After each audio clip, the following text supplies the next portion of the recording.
Good afternoon, everybody. Today's talk is Artificial Intelligence in Dysphagia, and I'm Ervin Sejdić, a researcher in AI for health outcomes at North York General Hospital, and also an associate professor at the University of Toronto. Welcome to my talk. We live in technologically exciting times. Many things will drastically change around us. If you remember, the first industrial revolution was when we developed mechanical production, railroads, and station power. That changed the world dramatically. The second industrial revolution was when we started mass producing electricity and when we started kind of enabling people to actually have the access. The third revolution was in 1960s when we started dealing with automated production, more electronics and computers widely available. And to be really exciting about these times, we are currently living in a fourth industrial revolution, which is dealing with artificial intelligence, big data, robotics, and many more things that will drastically change our lives. AI will play a major role in the future, and we've been always mesmerized by AI because it's just so cool. If you go back to 1980s, we had Star Trek and Mr. Data who was an android, or Will Smith's role in iRobot. We all know that movie and we all loved it. Of course, Gary Kasparov played against a computer back in 1990s. They played several games of chess. Kasparov won some games and lost some games. But it was the first time that humans played a game against a computer. Of course, at the same time, we developed novel robotical approaches, especially in the actual manufacturing, where we use robots to do tasks that humans really didn't like to do. But we also sped up the production of many things. And of course, we all know about Google and Yahoo. They really revolutionized the way we looked at AI and how we use these algorithms to enhance our lives. Initially, in order to do better internet searches, but we do now many different these companies provide nowadays many different things dealing with AI. And of course, we all now have smart machines, smart cameras, even smart vacuum cleaners, right? And if you ever purchase one of those Roomba, whatever it's called, vacuum cleaners, it would just kind of move around the house and clean your house while you're not doing anything. So it's really cool what we can do with AI. As you can see from this slide, AI is a relatively new field, but it had its early beginnings. Back in 1642, the French mathematician Blaise Pascal was thinking about some of the AI solutions. He didn't know it was AI, but he had initial thoughts. And then most of the dramatic events occurred in 1950s. First of all, by Alan Turing, introducing a test, so-called the Turing test, as a way of testing machines' intelligence. And then, of course, the legendary conference in 1955. It was a small mathematical conference, and they coined the term artificial intelligence back then. So it was not known.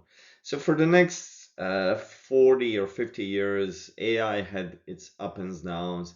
Most of the time, you would see that there are huge gaps between the dates, and that's when the AI winter would start. That is when people get disappointed with AI solutions and then leave the field altogether, and then later on they would come back, right? But most of the recent developments were really started in early 2000s, 2010s, and then nowadays with proliferation of computing power, we have endless AI solutions that can be utilized in a day-to-day life.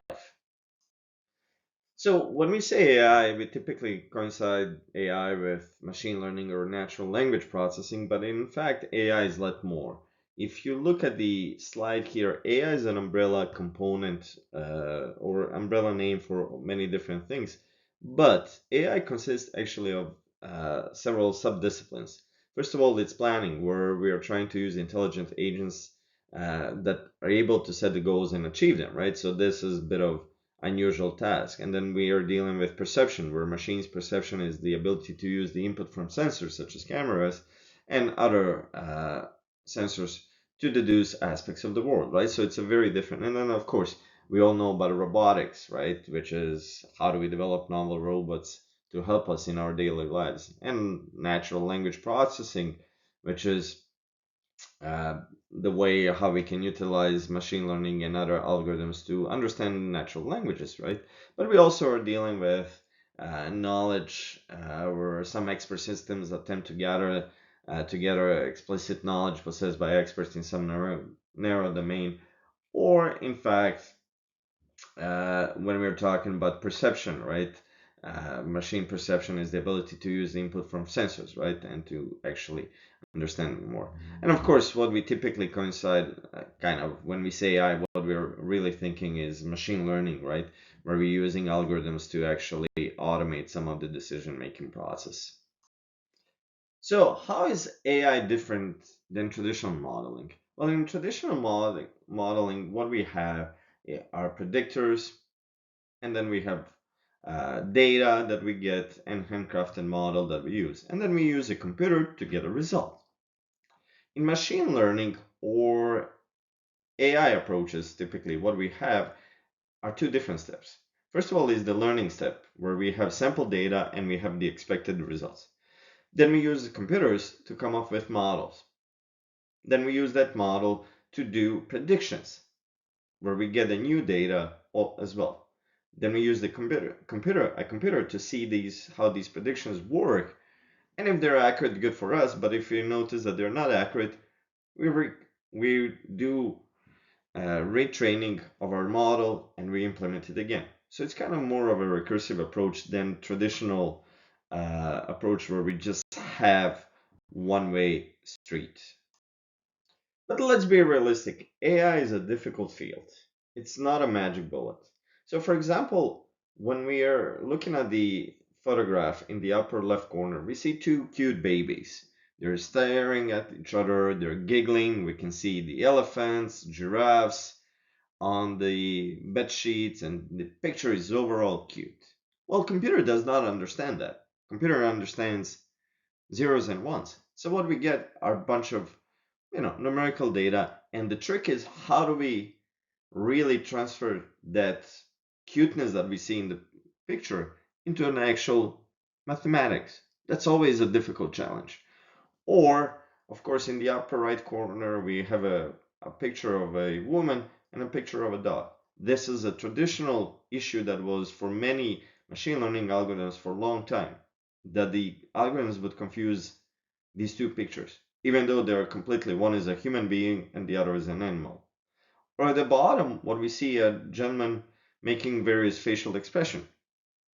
For computer models, this can be very confusing, especially for computer vision algorithms, because they can tend to confuse these various facial expression with the actual person itself. So that leads me to something called Moravec paradox, which states that high-level reasoning requires very little computation, but low-level sensory motor skills require enormous computational resources. So this is always an issue in AI approaches. To kind of translate that into everyday words, he also stated that it is comparatively easy to make computers exhibit adult-level performance on intelligence tests or playing checkers, and difficult or impossible to give them the skills of a one-year-old when it comes to perception and mobility. Which kind of saying, well, yeah, we know that Google and these big companies can train various computer programs to play strategic games like checkers or chess, because those are well-defined games. We know exactly what are the rules. But when you're trying to teach a computer to actually understand what is going on around in the environment, it's very difficult. And that's what we know as Moravec paradox in AI. However, it should be pointed out that most advanced algorithms approaches do not necessarily always yield the best results. So for example, in a recent study that my students and I completed, we considered the MNIST, the large database that has handwritten digits 0 to 9, and it has about 50,000 samples of each digit. This was the first big database, and it was, if you developed any machine learning algorithms 10, 15 years ago, you would check your algorithms against this database. So, about 5 years ago, they developed a bunch of competitions, and some research groups developed really sophisticated algorithms. They were really advanced, and they got exceptional performance. We're talking about 95+% accuracy. And this was really wonderful. But my group and I asked a simple question. What if we deploy 10 single neurons to do the same thing? So a single neuron is basically just a small function that says it's either yes or no. So we deployed 10 of them, where we had one neuron for number 0, one neuron for number 1, and so on for all 10 digits. What we got at the end was very highly accurate algorithm, which demonstrated that you don't always need complex algorithms to do things. Sometimes you just need to understand the problem. And what we demonstrated is that with this very simple algorithm that we had, it's as if you were losing a chess match to 10 amoebas. This was the order of magnitude when it comes to intelligence of these algorithms. So, AI in healthcare will benefit two its major branches, the virtual one and the physical. Of course, in the virtual, we're talking about development of various algorithms to understand different aspects from like voice assessment to mental health, bots for mental health. A lot of my work also dealt with the analysis of ECG signals for paramedics in case of heart attack or stroke, like specifically heart attack. Of course, machine learning algorithms will be able to assist radiologists in reading of scans, slides, and lesions in order just to speed up the process, and sometimes even all the way down to the predicting death in hospitals. So it's both kind of virtual and the physical space. Of course, down the road, what we're hoping to have is this comprehensive model of each human, where we're going to have a digital equivalent of you in a medical term, where we're going to have all your medical history, and then based on model of you, we will understand how different medication will affect your health outcomes at the end of the day. So, but we are still years away from that kind of comprehensive model that we can utilize in daily practice. However, it should be very clear. AI will never replace clinicians. If we make a comparison similar to self-driving cars, initially cars had no automation, so that was zero level here. Basically, if you wanted to open a window, you would lean over and scroll down the window. Then we started having some driver's assistance, such as cruise control, and then maybe steering control as we introduce more and more automation. And we are getting some conditional automation right now, where we are looking at self-driving cars and so on. And down the road, we might even reach the full automation in cars, but we are still many years ahead of that, because it's not just the technology that we need to develop, we also need to develop legal framework. However, when it comes to clinicians, we are right now at the 0th level. There is no automation whatsoever. And we are hoping to get level 1, 2, and possibly 3. But we have to understand that level 4 is highly unlikely. And full automation, level 5, is not going to happen.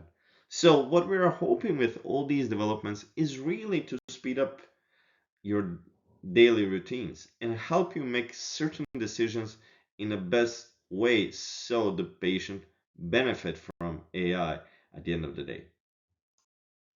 So let's get now back to swallowing, deglutition. We all know that deglutition is a critical function essential for maintaining health and sustaining life. Without thinking, we swallow about 900 to 1,000 times a day. It's a really a high number of swallows when we think. And of course, we all know what's dysphagia. It's a difficulty swallowing foods or liquids, ranging from mild difficulty to complete and painful blockage. It has to be understood that, there are various aspects of dysphagia, and what I'm mostly concerned in my work is oropharyngeal dysphagia, that is in this red shaded region, because that's where we're trying to develop a novel solutions for uh, these practices. Of course, we know that there are various treatments for dysphagia, including behavioral change, swallowing maneuvers, food changes, and/or surgical approaches. And we all know that they work somewhat, but most of the time, we're still really struggling with patients that have dysphagia and that are constantly aspirating. If we suspect a patient having dysphagia, we would typically refer to that patient for video fluoroscopy, that is the X-ray examination of the patient's swallowing, or fibroendoscopic examination, FEES. Both of them represent the gold standard, but unfortunately, not every institution or every patient has the access to these gold standard and examination approaches.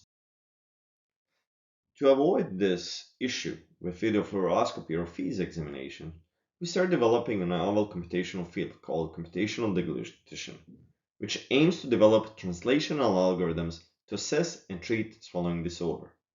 Here, we're developing algorithms both for physiological signals that we can achieve, such as swallowing vibrations, medical images such as medical endoscopy, or even the analysis of neuroimaging data in order to actually understand the swallowing neurology and how certain things affect neurology in general. We have to say that computational deglutition will help us understand swallowing physiology and swallowing neuroscience, because it combines both image and signal processing in order to understand these two clinical areas. Without this combination of engineering and data science with actual physiology and speech language pathology, I don't think we can make major advances, and that's why it's important to further study this field.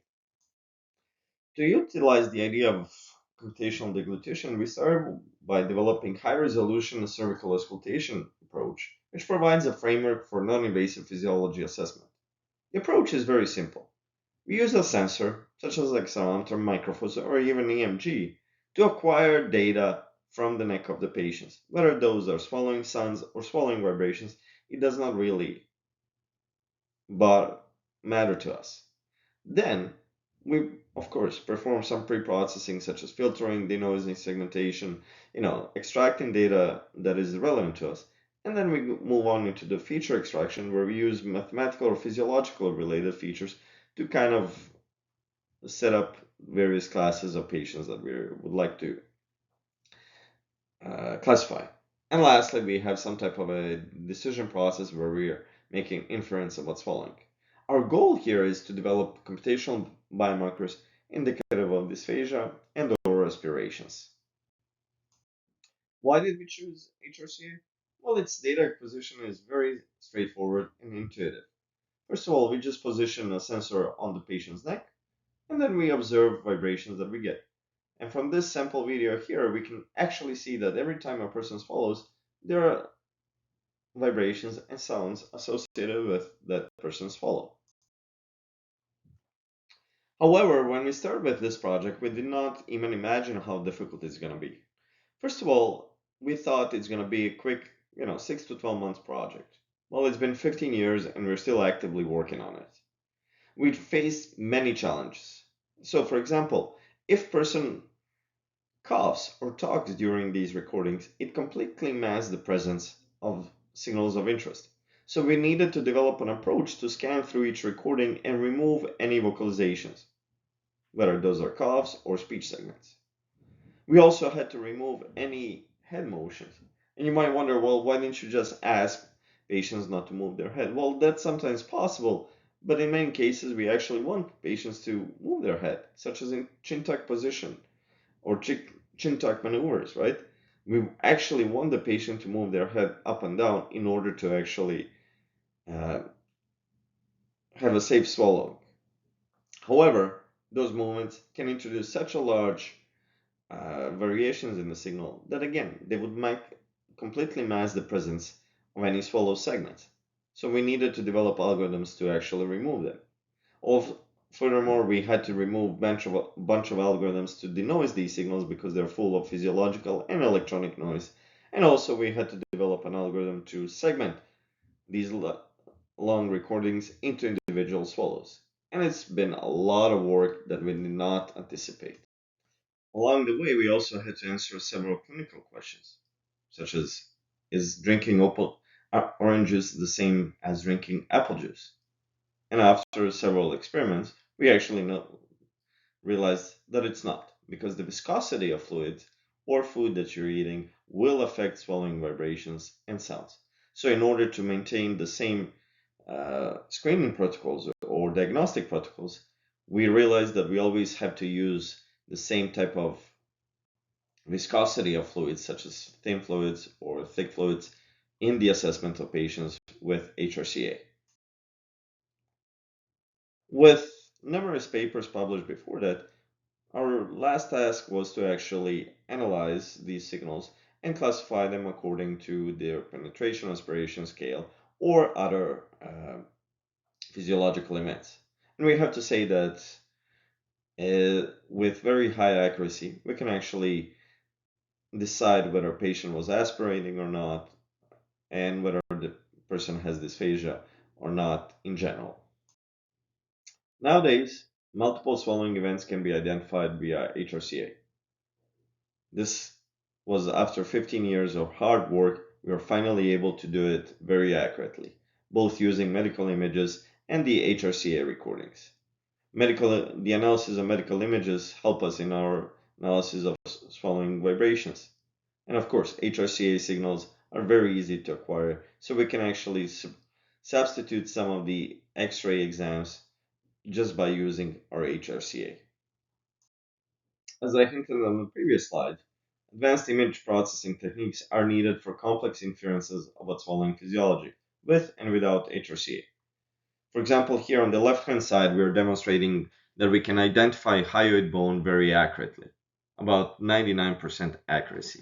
Similarly, in the bottom right corner, we see that we developed a bolus tracking algorithms that can analyze these videos very accurately and very quickly. So, for example, to track hyoid bone movements during swallow, we cut down the analysis process from about 45 to 60 minutes to about 10 seconds. Now we can analyze a lot more data and make our algorithms even more precise based on the analyzed data. To truly understand swallowing physiology and neurology, we realize that we have to combine computational deglutition with various medical imaging approaches because it's valuable for swallowing neurological assessment.